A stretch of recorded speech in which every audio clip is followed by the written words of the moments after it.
ओम नमो आद्य सर्वांना. तर सर्वांना आजचा दिवस चांगला जावा हीच कानिपनाथ बाबांशी प्रार्थना करते आणि आजच्या एक नवीन व्हिडिओमध्ये सर्वांचं स्वागत करते. तर शुक्रवारी आहे वसुवारस. पूजा नाही केली तरी चालेल, पण गाईला खाऊ घाला ही एक वस्तू, जेणेकरून तुमच्या घरामध्ये अखंड पैसा वाहू लागेल, नशीब बदलेल आणि घरामधली सर्व संकटे संपेल, दारिद्र्यसुद्धा नष्ट होईल. तर वसुबारस हा दिवाळीच्या उत्सवाचा पहिला दिवस असतो. दिवाळीची सुरुवात याच दिवशी होते. या दिवशी आपण गाय आणि वासराची पूजा करतो, म्हणून याला वासर बारस असंही म्हणतात. वसू म्हणजेच की काय बघा, बारस म्हणजेच की काय, तर वसू म्हणजे धन, संपत्ती आणि जीवनातील समृद्धी. बारस म्हणजे द्वादशी तिथी म्हणजेच कार्तिक कृष्ण पक्षातील 12वा दिवस, म्हणून वसुबारस म्हणजेच की बघा धन आणि संपत्ती मिळवून देणारा दिवस असा याचा अर्थ होतो. तर या दिवशी गायीची पूजा का करतात, तर बघा आपल्या आयुष्यात गायीचं स्थान फार महत्त्वाचं आहे. गायीच्या दुधावर आपण लहानपणापासून वाढतो. गायीच्या दुधापासूनच दही, तूप, लोणी, ताक हे सर्व पंचामृताचे घटक तयार होतात, म्हणून गायीला गोमाता असंही म्हटलं जातं. हिंदू धर्मानुसार गायीच्या अंगामध्ये 33 कोटी देवाचा वास करतात, म्हणून वसुबारसच्या दिवशी आपण गायीला आई मानून तिचं पूजन करतो. हे केल्याने लक्ष्मी प्रसन्न होते आणि घरात धनसंपत्ती सुखशांती येते. तर हा दिवस मातृतेचं प्रतीक आहे. ज्या गायीने आपल्या वासराला दूध दिलं ती जशी आईप्रमाणे पोसते, तसंच आई आपल्या मुलाला वाढवते, म्हणून या दिवशी आई आणि मूल याचं नातं साजरं केलं जातं. काही ठिकाणी स्त्रिया या दिवशी गाई म्हशीचं पूजन करून सुतका माताचा सन्मान करतात, अर्थात ज्या मातांना मुलं झालं आहे त्यांना शुभेच्छा दिल्या जातात. तर त्याचबरोबर गाईचं पूजन कुणी करायचं, शुभ मुहूर्त कोणचा आहे, तर अशुभ मुहूर्त कोणचा आहे, वेळ काय आहे, तारीख काय आहे, तर हे सर्व मी आज तुमच्यासोबत या व्हिडिओमध्ये शेअर करणार आहे. तर त्यामुळे तुम्ही हा व्हिडिओ स्किप न करता शेवटपर्यंत नक्की बघा.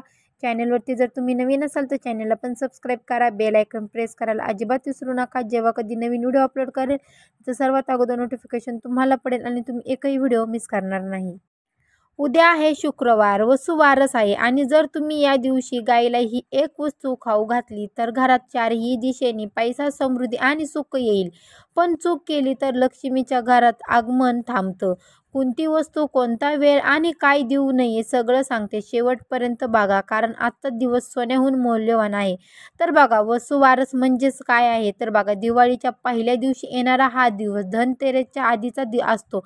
या दिवशी गाई म्हशीचं यांचं पूजन केलं जातं, कारण त्या आपल्या घरचं अन्नदाता आहेत. गायीला आपण आई मानतो आणि जशी बघा म्हशी म्हणजेच श्रमाचं प्रतीक, म्हणून या दिवशी गोपिष्टमप्रमाणेच वसुबारस साजरी केली जाते. वसुबारसाला वसुबारस असंही म्हणतात, कारण या दिवशी वासर सकट गायीची पूजा केली जाते. ही पूजा केल्याने घरात लक्ष्मी नांदते, कर्ज उतारतात आणि संकटे दूर होतात. तर बघा 2025 मध्ये वसुबारस 17 ऑक्टोबर वार शुक्रवार या दिवशी आहे. त्याचबरोबर शुक्रवार हा स्वतःचा लक्ष्मी देवीचा दिवस आहे, त्यामुळे यावर्षीची वसुबारस अतिशय शुभ मानली आहे. तर त्याचबरोबर शुभ मुहूर्त कोणचा आहे, तर बघा सकाळी पूजा करण्यासाठी सर्वात शुभ वेळ आहे 6:20 पर्यंत तर 8:30 शुभ मुहूर्त आहे. तर दुपारचा शुभ मुहूर्त कोणता आहे, तर बघा दुपारचा शुभ मुहूर्त आहे 12:10 वाजे. तेचबरोबर 1:40 शुभ मुहूर्त आहे.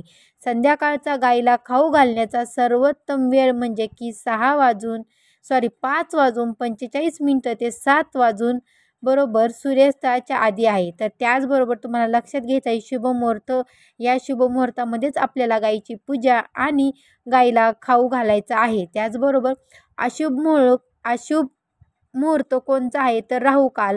तर शुक्रवारी राहुकाल 10:30 ते 12 वाजेपर्यंत आहे. या वेळेत पूजा किंवा खाऊ देणे टाळणे, म्हणजेच लक्षात ठेवा 10:30 ते 12 या वेळेत काहीही शुभ कार्य करायचं नाही. तर हा असा एक उपायाने आपल्या घरातील सगळं दारिद्र्य नष्ट होईल, आपली गरिबी संपेल, नशीबसुद्धा बदलेल. तर आपण घरामध्ये भरपूर काम करतो, घरामध्ये सतत किरकिर आहे, सणसुद्धा आला तरी आपल्या घरामध्ये सतत किरकिर आहे. पती काम करून सुद्धा कामामध्ये पतीला यश मिळत नाही आहे. लेकरं आपले उच्च शिक्षण घेत आहे, मुलाबाळांना शिक्षणामध्ये सुद्धा प्रगती होत नाही. सतत भांडणं चालू आहेत, आजारपणं येत आहेत, वृद्धावस्थेत सुद्धा भरपूर आजारांना सामना करावा लागत आहे. अशा सर्व गोष्टींना आपण अशा सर्व गोष्टींचा आपल्याला कंटाळा आला आहे, कामामध्ये मन मन लागत नाही, तर आपल्याला फक्त शुक्रवारी वसुबारसच्या दिवशी हा एक उपाय करायचा आहे. गाईला खाऊ घालायचं ही एक वस्तू, जेणेकरून घरामध्ये अखंड पैसा वाहू लागेल, सर्व संकटे संपेल आणि घरामध्ये सकारात्मक ऊर्जासुद्धा निर्माण होईल. तर बघा, गाय ही परंपरेत समृद्धी आणि दानशीलता आणि शुभतेचं प्रतीक म्हणून मानलं जातं. गाय नसेल तरी श्रद्धेने केलेली पूजा तसेच फलदायी मानली जाते, कारण हेतू आणि भावनेचं महत्त्व असतं.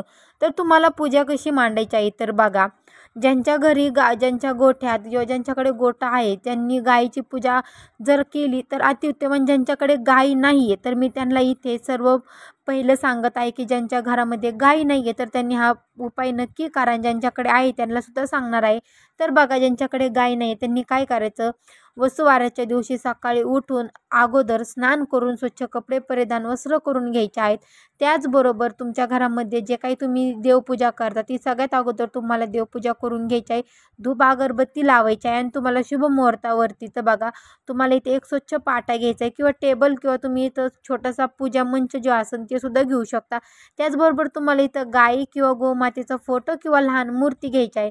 त्याचबरोबर तुम्हाला इथे लोखंड, पितळ, लाकूड किंवा शिंपाचे पुतळे, त्याचबरोबर तुम्हाला इथे फुले, गुलाब, जास्वंदी घ्यायचा आहे, हळद, कुंकू, चंदनाचा तुकडा, त्याचबरोबर तेल, तूप आणि अगरबत्ती घ्यायची आहे, गूळ, तांदूळ, हरभरा, मूग खाऊ म्हणून अर्पण करण्यासाठी. तर तुम्हाला इथे फळे, केळी, सफरचंद आणि नारळ इच्छेप्रमाणे पाणी, आणि ते पण पाणी स्वच्छ घ्यायचं आहे आणि छोटीशी थाळी घ्यायची आहे आणि धुपी घ्यायची आहे. तर त्याचबरोबर बघा, तुम्हाला इथे एक जागा स्वच्छ करा, गाईचा कोपरा साफ करून घ्या, कपाट किंवा छोटा मंच स्वच्छ पुठ्ठा घ्या. त्याचबरोबर तुम्हाला गाय गोमातेचा फोटो किंवा मूर्ती ठेवा, त्याच्यासमोर थाळी ठेवा. त्याचबरोबर मूर्ती किंवा फोटोवर फुले ठेवा, थोडं चंदन लावा किंवा हलकी हळद कुंकू लावा, दीप आणि अगरबत्ती जाळा, मनापासून एक दीप पेटवा आणि एका मिनिटात मन शांत करून श्वास स्थिर करा. आणि तुम्हाला इथे गाईला खाऊ घालायचं आहे. थोडेसे गूळ, तांदूळ, हरभरा व फळ थालीत ठेवा. गाईला खाऊ म्हणून फोटो मूर्तीसमोर ठेवा. जर प्रत्यक्ष गाईला देत असाल तर योग्य आणि नैसर्गिक खाऊ द्या, जसं की चारा, तण, गाईचं योग्य अन्न. तर तुम्हाला इथे प्रार्थना मनोरथ बोला. तर त्याचबरोबर बघा, ए गोमाते, आमच्या घराला समृद्धी, आरोग्य आणि सुख लाभो. उद्या वसुवारच्या दिवशी तुमच्या आशीर्वादाने आमच्या घरात संपन्न नांदो, अशी मनापासून विनंती करते. तर त्याचबरोबर बघा, ज्यांच्याकडे गाय आहे तर त्यांनी सर्वात प्रथम गायीच्या पायावर, चारही पायावर पाणी टाकायचं आहे. सर्वात प्रथम गायीला हळद कुंकू लावून घ्यायचं आहे. गायीला स्पर्श करता तुमच्या मनामध्ये जी काही इच्छा आहे तुम्हाला ती इच्छा व्यक्त करायची आहे. आणि तुम्हाला इथे गायीला हळद कुंकू, हार वगैरे जे काय असेल तुम्ही तिथे गायीला घालायचं आहे. आणि त्याचबरोबर तुम्हाला गायीला अगरबत्ती, धूप वगैरे पेटवायचं आहे, आरतीसुद्धा करायची आहे. त्याचबरोबर तुम्हाला गायीला इथे गूळ किंवा तांदूळ किंवा तुम्ही चारासुद्धा खाऊ घालू शकता. त्याचबरोबर तुम्ही चारा जे काय घास वगैरे आणला असेल ते सुद्धा तुम्हाला इथे खाऊ घालायचं आहे. आणि तुम्हाला इथे तांदूळ, हरभरा, त्याचबरोबर ही फळे वगैरे जे काय असेल तुम्ही तुमच्या सोयीच्छेने तुम्हाला गायीला खाऊ घालायचं आहे. पण एक सर्वात लक्षात ठेवा, तुम्हाला गाईचं जे काही योग्य अन्न आहे ते सुद्धा तुम्हाला इथे खाऊ घालायचं आहे.